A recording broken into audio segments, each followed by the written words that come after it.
Hello my dear students, how are you? I am Akeel sir. देखो, आज हम लोग एक्सरसाइज 1.4 डिस्कस कर रहे हैं। इसमें एक बहुत इम्पॉर्टेंट टर्म है रेशनल और इरेशनल। रेशनल और इरेशनल।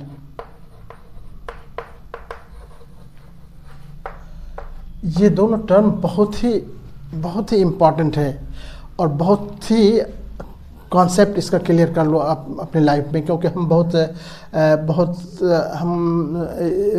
हमको इसका एहसास है। शुरू में जब हम 9th क्लास में जब आए थे तो हमको याद है कि ये दोनों टर्म को लेकर हम इतना क्वेश्चन करते थे कि जो भी मेरे बड़े भाई है, मेरे मैथ के बहुत स्टूडेंट थे, वो उसके फ्रेंड सब भी जो आते थे बहुत अच्छे सब होते थे, तो हम अक्सर उन लोगों से इस पर बहुत ज़्यादा डिस्कस करते थे कि रेशनल और इरेशनल मन में क्या फ़र्क है। तो उस वक्त हम उन लोगों के जवाब से सेटिस्फाइड नहीं हो पाते थे, क्योंकि जो जवाब वो चाहिए था वो नहीं देते थे वो लोग। तो हम इसीलिए कह रहे हैं कि आप लोग इस बात को बहुत अच्छी तरह से समझो कि रेशनल और इरेशनल में क्या बेसिक डिफरेंस है। रेशनल नंबर कोई भी नंबर है जो पी क्यू के फॉर्म में, रेशनल वर्ड ही बना है रेशनल आर से, आर जानते हो रेशियो से बना है। और कोई भी नंबर रेशियो में अगर है पी अपॉन क्यू के फॉर्म में है तो वो रेशनल नंबर होगा। कंडीशन ये है, सिर्फ एक कंडीशन है कि व्हेन क्यू नॉट होना चाहिए जीरो, क्योंकि क्यू अगर जीरो हो जाएगा सब तो ये पूरे जीरो हो गया, वो तो बेकार हो गया। इसीलिए सिर्फ ये कंडीशन है कि क्यू जीरो नहीं होना चाहिए। बाकी पी और क्यू का वैल्यू कोई भी इंटीजर हो सकता है, कोई भी मतलब कि पॉजिटिव इंटीजर हो, नेगेटिव इंटीजर हो सकता है। अब कोई भी चाहे आप कोई भी ये लिखो, 2/3 लिखो, 5/4 लिखो, कुछ भी लिखो, -3/7 लिखो, इस तरह से कोई भी फ्रैक्शन में कोई लिखो। अगर हम सीधे 5 भी लिखते हैं तब भी, क्योंकि इसके नीचे आप 1 डाल सकते हो। तो कोई भी नंबर अगर फ्रैक्शन में है, रेशियो के फॉर्म में है, तो हम उसको रेशनल नंबर कहेंगे। और इरेशनल इसका उल्टा हो गया, नॉट जो पी एन क्यू के फॉर्म में नहीं लिखा जा सके तो हम कह सकते हैं कि वो उसको हम इरेशनल कहेंगे। अब सबसे बेसिक चीज़ देखो क्या है, यही जवाब हमको दे के समझाते थे वो लोग, लेकिन ये नहीं डिफरेंस दोनों में क्या है, इरेशनल और रेशनल में ये बेसिक डिफरेंस वो नहीं हम कभी क्लियर कर पाए उन लोगों से। तो वो लोग क्लियर भी नहीं कर पाते थे हमको। अब वहाँ पर अब सवाल है कि सबसे पहली बात आप ये देखो, पी और क्यू क्या जो है वो क्या चीज़ है होता है। कुछ नंबर ऐसे होते हैं जिसको आप कितना भी डिवाइड करते जाओ, जैसे हम मान लो कि सपोज करो कि हम लिखते हैं कि 5/2, तो आप डिवाइड करोगे तो सीधे लिखोगे 2.5 हो गया, क्योंकि डिवाइड जब करेंगे तो वो जाके ख़त्म हो जाएगा। थ्रू से अगर 5 को डिवाइड करो तो 2 × 4 हो गया, एक आएगा, फिर डेसिमल डाल के इस पर 0 डालेंगे, 2 × 5 = 10, ये ख़त्म हो गया, टर्मिनेट हो गया, ख़त्म, टर्मिनेट। कुछ ऐसा होता है जिसमें अब जब डिवाइड करते हो तो वो डिवाइड करने पर, जैसे अगर हम मान लो कि हमको कुछ डिवाइड कर रहे हैं कि पी अपॉन क्यू को डिवाइड कर रहे हैं, और हमारा सपोज करो कि मान लो 1 आया, 2 3 4 5 6 7 8 9 0 3 4 2, इस तरह से मतलब कि वो बढ़ते जा रहा है। कुछ ऐसा भी होता है जैसे पी अपॉन क्यू किए, और उसमें क्या हुआ कि 1 पॉइंट मान लो कि 0.5 0.05 0.03 0.05 0.005, इस तरह से रिपीट, टर्मिनेट भी नहीं हो रहा है। ये एक पैटर्न तो फॉलो कर रहा है लेकिन टर्मिनेट नहीं हो रहा है। और यहाँ पर एक पैटर्न लेकिन फॉलो कर रहा है ये। लेकिन कुछ ऐसा भी होता है जो जिसमें जैसे हम लिखते हैं 0.2341230556 मतलब ना तो ये टर्मिनेट होने का नाम ले रहा है ना तो रिपीट हो रहा है। यहाँ पर तो रिपीट हो रहा था, कुछ टर्म था जो कि रिपीट हो रहा था। जैसे यहाँ पर हम कुछ ऐसा भी लिखें, जैसे सपोज करो P अपॉन Q लिखते हैं और यहाँ लिखते हैं हम 0 2 3 2 3 2 3, ये रिपीट होते जा रहा है। तो यहाँ पर रिपीट हो रहा है। यहाँ पर भी एक सर्टेन, यहाँ पर देखो कि यहाँ पर कुछ सर्टेन टर्म इसमें एक तरह से कंडीशन के साथ रिपीट हो रहा है। यहाँ पर क्या हो रहा है कि देखो कोई टर्म नहीं है, कोई इसमें पैटर्न नहीं है, ना तो टर्मिनेट होने का नाम ले रहा है ना रिपीट हो रहा है। बस यही चीज़ हम समझाने की कोशिश करते हैं तुमको कि जो भी number non repeating non terminating, इसी को हम इरेशनल नंबर कहते हैं। बहुत अच्छी तरह से समझ लो कि इरेशनल नंबर को हम क्या कहेंगे कि नॉन रिपीटिंग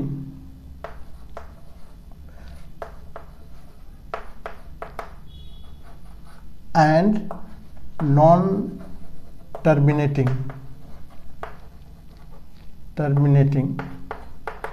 बस यही चीज़ दिमाग में रखो कि अगर कोई टर्म ना तो रिपीट हो रहा है ना तो टर्मिनेट हो रहा है, बस वही चीज़ है इरेशनल नंबर।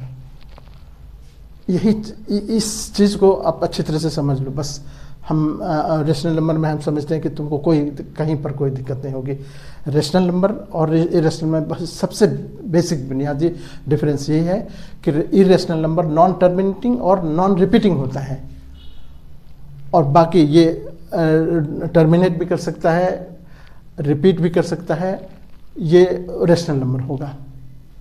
ओके, बस इस दोनों चीज़ को अच्छी तरह से समझ लो। अब तो फिर लाइफ में कभी भी रेशनल और इरेशनल में आप कंफ्यूज करोगे ही नहीं। अच्छा, एक चीज़ और हम आपको बताएं कि रेशनल और इरेशनल में कुछ ऑपरेशंस देखो इसके। अगर हम रेशनल नंबर को, यहाँ रेशनल नंबर है और रेशनल नंबर, और इसको हम चाहे ऐड करें, सब्ट्रैक्ट करें, इनटू करें, डिवाइड करें इरेशनल नंबर से। देखो, रेशनल इनटू दिस और इरेशनल, तो रिजल्ट हमेशा इरेशनल आएगा, इरेशनल होगा। बस अब कोई भी क्वेश्चन तुमको आए, बीच में देख लो रेशनल, इधर रेशनल है, इधर इरेशनल है, दोनों के बीच प्लस माइनस है, तो आप आंख बंद करके उसको इरेशनल लिख दो। उसी तरह अगर इधर इरेशनल है, इरेशनल, बीच में यही चीज प्लस माइनस इनटू डिवाइड ये है, और इधर रेशनल है, इधर इरेशनल, इधर रेशनल है, बिल्कुल वही आंसर फिर होगा, इरेशनल होगा, इरेशनल। ओके, तो ये चीज़ बहुत अच्छी तरह से समझ लो कि रेशनल इनटू ये वाला ऑपरेशन और इरेशनल तो हमेशा इरेशनल होगा। इरेशनल को भी इससे अगर यही ऑपरेशन से करते हैं तो फिर इरेशनल होगा। एकदम क्लियर होना चाहिए तुम्हारे दिमाग में, बिल्कुल एकदम मैंने ओपन 2 to the 4 की तरह आपको इसको एक तरह समझ लो, रट लो इस बात को। लेकिन अगर इरेशनल को इरेशनल से मल्टीप्लाई करेंगे, इरेशनल, यहाँ एक इरेशनल और यहाँ पर अगर हम डिवाइड करें या मल्टीप्लाई करें, डिवाइड करें या मल्टीप्लाई करें, इरेशनल से, तो ये दोनों इरेशनल को हम डिवाइड या मल्टीप्लाई करें इरेशनल से, तो मे बी यहाँ पर मे बी रेशनल और इरेशनल, ये बहुत इंपॉर्टेंट बात है। अगर रेशनल को इरेशनल से हम मल्टीप्लाई करें या डिवाइड करें, तो हो सकता है कि वो इरेशनल भी हो या रेशनल हो। अगर हम √2 जानते हो कि रेशनल है, इसको हम मल्टीप्लाई कर दें √2 से, तो आप जानते हो कि 4 हो जाएगा, 2 हो जाएगा, जो कि रेशनल हो गया। लेकिन अगर हम √2 है, इसको √3 से मल्टीप्लाई करें तो √6 होगा, ये इरेशनल है। तो कहने का मतलब है कि ये अगर इरेशनल को इरेशनल से डिवाइड करें या मल्टीप्लाई करें, तो हमारा रिजल्ट क्या होगा, रेशनल भी हो सकता है, इरेशनल भी हो सकता है। लेकिन इस दोनों में, इस ऊपर वाले में कोई कंफ्यूजन नहीं होना चाहिए। ओके, अब इतना कुछ जानने के बाद अगर हम अब क्वेश्चन पर आते हैं, ये सारी चीज़ें आपको क्लियर होना चाहिए। अब हम क्वेश्चन पर आते हैं। अब तो क्वेश्चन को तुम देखते ही कर लोगे। हमारे पास जो क्वेश्चन है वो क्वेश्चन को देखो, हम इस तरह से ये कर लेते हैं। पहला हमारा क्वेश्चन है 2 -√5 है। दूसरा है हमारा 3 है प्लस √23 माइनस √23।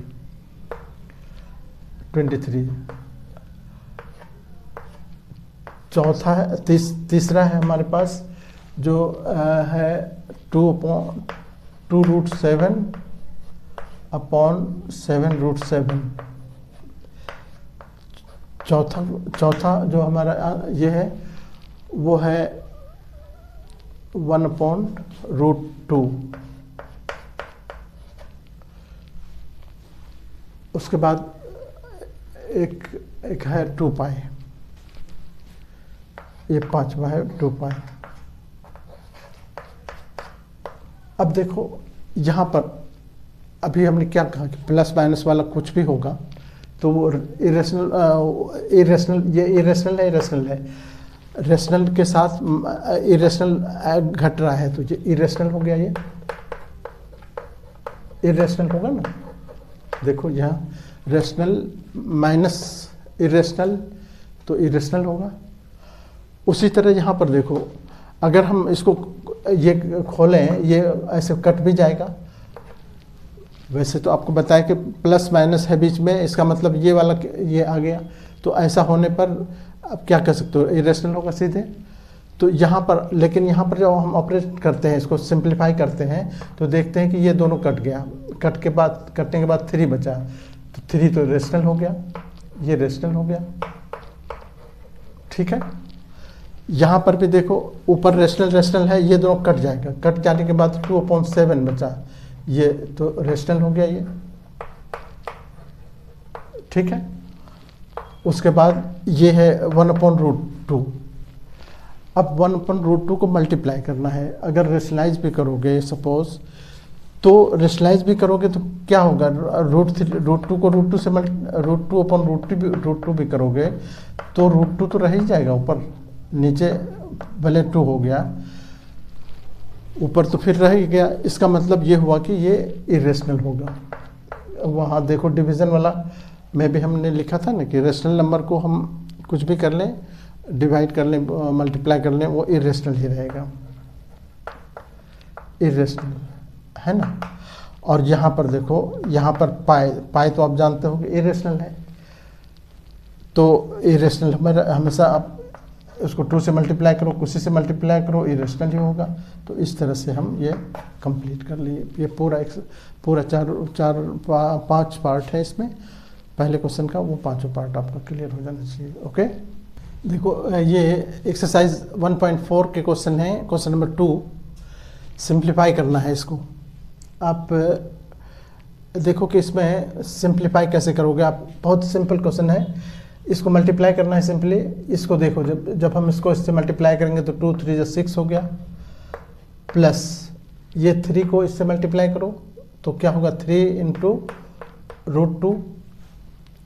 फिर इस अब प्लस देखो, प्लस से मल्टीप्लाई कर रहे हैं, प्लस को प्लस √3 को 2 से, तो 2√3 हो जाएगा। फिर प्लस प्लस प्लस ही होता है, यहाँ प्लस प्लस लिखोगे और √3 को √2 से मल्टीप्लाई करेंगे, √3 इंटू √2। ठीक है, अब क्या होगा, ये तो 6 रहा, यहाँ पर इसमें √3 इसमें √2 है। जैसे 3x + 2y हम उसको ऐड नहीं कर सकते हैं। अगर मान लो दो घोड़ा है और 3 घोड़ा है 2 गाय है, तो हम उसको जोड़ के 5 घोड़ा गाय तो नहीं कह सकते हैं ना। ये अलग है, ये अलग है, इसको हम ऐड नहीं कर सकते हैं, इसीलिए इसको हम कुछ नहीं कर सकते हैं, इसको ऐसे ही रख देंगे √5 + 2√3। ठीक है, यहाँ पर कभी बच्चे कंफ्यूज करते हैं कि इसको क्या करें। और यहाँ पर देखो रूट मल्टीप्लाई कर सकते हैं, इसको 2 को 3 से मल्टीप्लाई करेंगे 6 हो जाएगा, लेकिन रूट रह जाएगा, रूट रहेगा इस पर। अब इसको इससे आगे कुछ नहीं कर सकते हैं हम इसको, तो यहीं पर आंसर छोड़ देंगे। सेकेंड वाला क्वेश्चन देखो, इसमें एक फॉर्म में है, अलजेब्रिक फॉर्म में। देखो ये a है, ये b है, फिर a है, ये b है, तो a + b a - b। अब चाहो तो यह फार्मूला लगा दो, वैसे आप इसको खोल सकते थे, वैसे भी इसको इससे मल्टीप्लाई करके। लेकिन अगर फार्मूला तुमको याद है तो a + b a - b क्या होता है, a का स्क्वायर - b का स्क्वायर √3 का स्क्वायर। बस √3 का देखो, 3 का स्क्वायर तो 9 होता है, लेकिन √3 का स्क्वायर 3 होगा, स्क्वायर से रूट हट जाएगा। बस 9 में से 3 माइनस करो 6, ये हमारा आंसर हो जाएगा।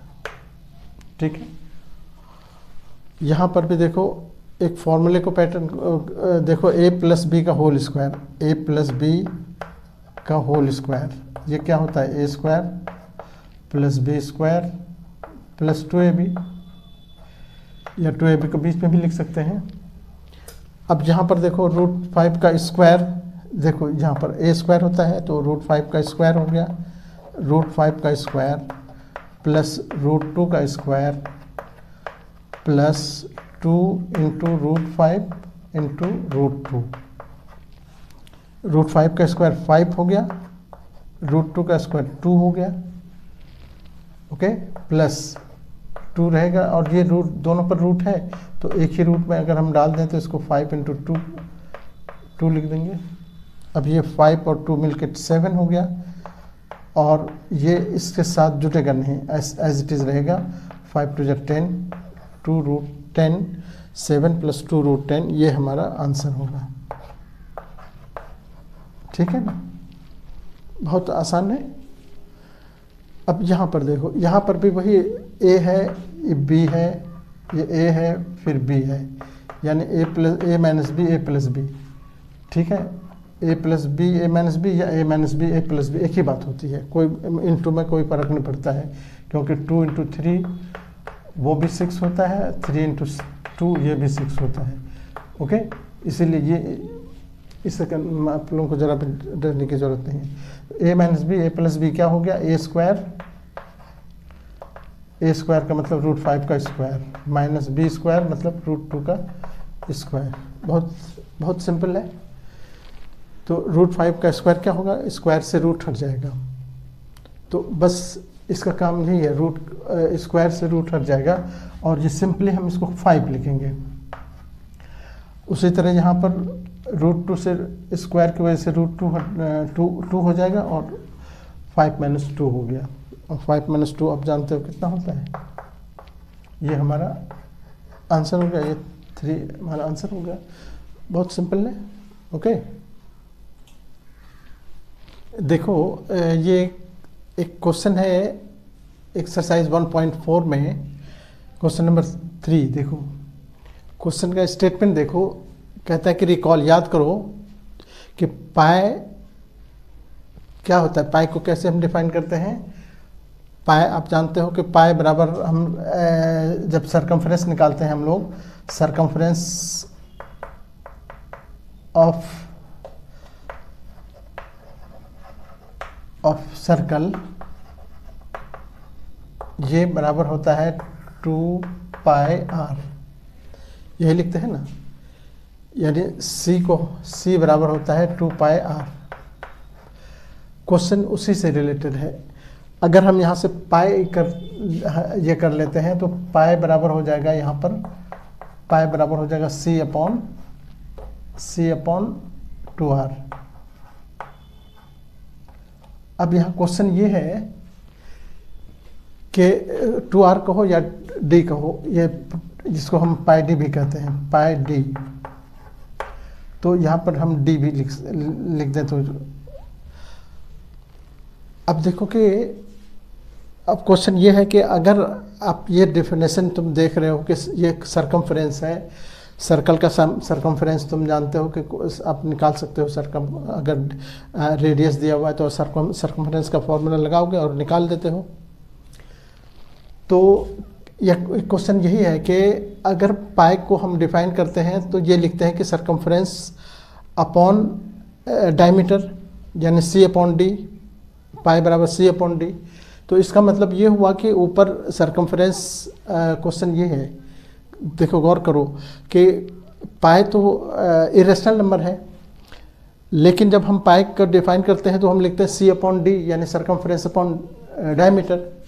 सरकमफ्रेंस भी आप कहते हो कि ये रेशनल नंबर है और D भी रेशनल नंबर है, तो रेशनल नंबर को रेशनल नंबर से डिवाइड करेंगे तो फिर रेशनल हो गया।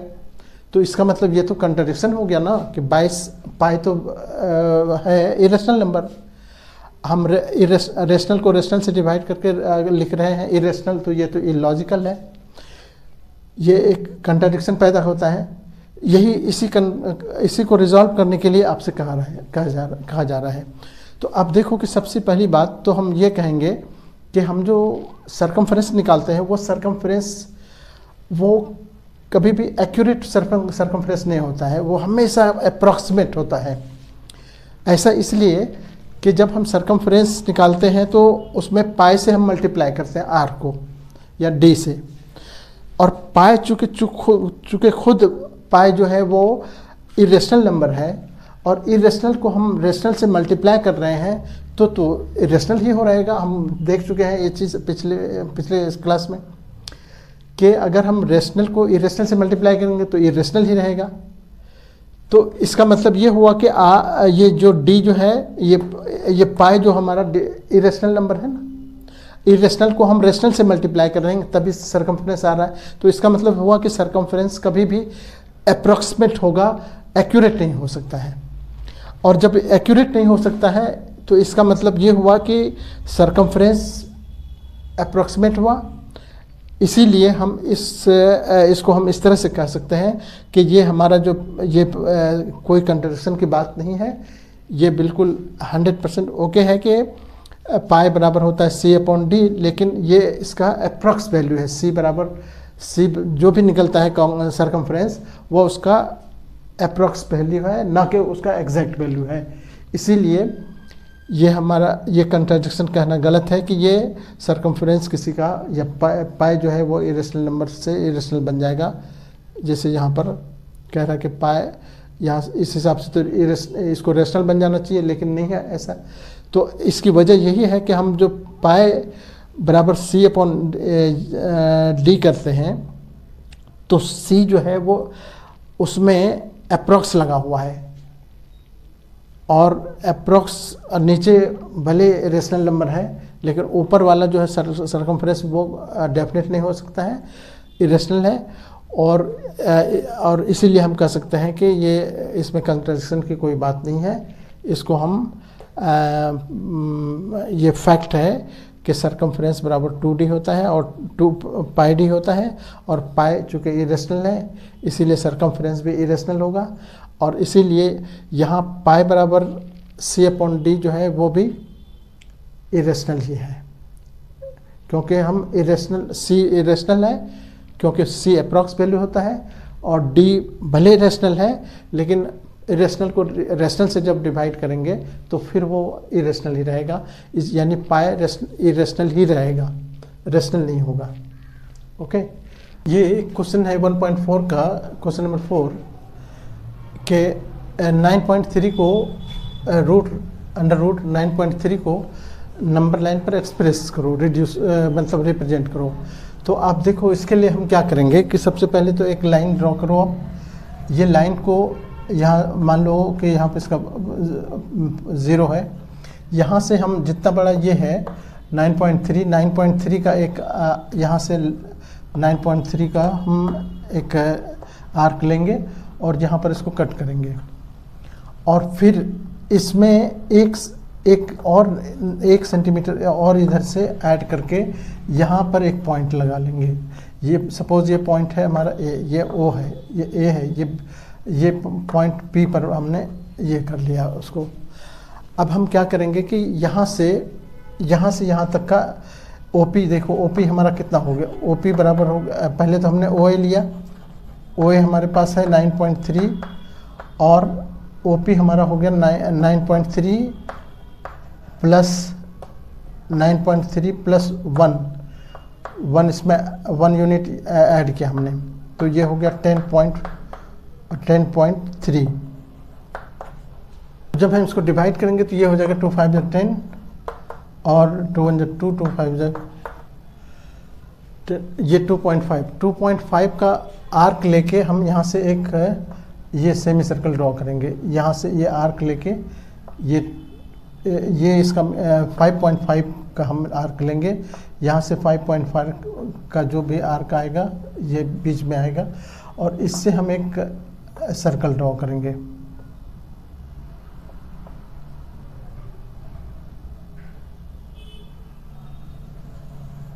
इस तरह से सेमी सर्कल, और यहाँ से यहाँ पर इस पर एक परपेंडिकुलर ड्रॉ करेंगे जो कि यहाँ इसको कट करेगा। ये परपेंडिकुलर 90 डिग्री हमने इस पर बनाया। अब ये पॉइंट जो जहाँ पर ये कट रहा है, ये सपोज ये बी पॉइंट है, तो यही ए बी जो है ये हमारा हो जाएगा। जिस तरह से ए बी का जो लेंथ है ए बी ये हो जाएगा, ये 9.3 का जो रूट है वो ए बी का डिस्टेंस हो जाएगा। देखो ये क्वेश्चन 1.4 का लास्ट क्वेश्चन है, फोर्थ या फिफ्थ क्वेश्चन है। I think